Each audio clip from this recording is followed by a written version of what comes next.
දැන් ඔය ගොඩ දෙනෙක් මේව කරනවා ඔය ක්‍රිස්ටල් මෙත් අයිස් ගැන. දැන් ඕකෙන් වෙන්නේ මොනවද කියලා ගොඩ දෙනෙක් දන්නේ නැහනේ. දැන් ඕක ඇබ්බැහිවීම කොච්චර දරුණුවට යනවද කියලා. ඕගොල්ලෝ දන්නේ නැතුව ඩොපමින් කියලා එකක් තියෙනවා අපේ සන්තෝෂයේ අපිට ප්‍රීතිය ගේන හෝමෝන් එකක් තියෙනවා මොලේ.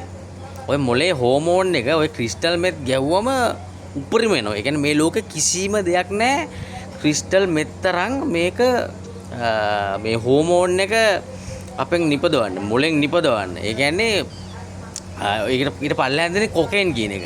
ඔය කොකේන් ගැව්වම ඉන්නේ ආයේ සුපිරියට ඉන්නවා වගේ. දැන් ඇත්තට කොකේන් වගේ නෙමෙයි කොකේන් ස්වභාවිකව හදන දෙයකින් හදන්නේ. ගහ කොකේන් කොක් ගස් කියන තියෙනවා. එතකොට දැන් මේවා එක දැන් ක්‍රිස්ටල් මෙත් එක ගැහුවම සානිකර පිස්සුවෙන්. ඒ කියන්නේ මේක ඩොපමින් මේකේ වැඩි. මේකේ ආසාව වැඩි. ඒතර ආසාව වැඩි වුණාට පස්සේ මුන් සම්පූර්ණයෙන් කරන්නේ ඒක නැතිව බෑ. ඒක නැති වුණාට පස්සේ දිගටම ගහන්න මේක වෙන්නේ මුන්ගේ මොලේ කර වෙනවා. ඒ කර වුණාට පස්සේ තමයි ඔය ප්‍රශ්නේ තියෙන්නේ. ඕකෙන් මිදෙන්න බෑ.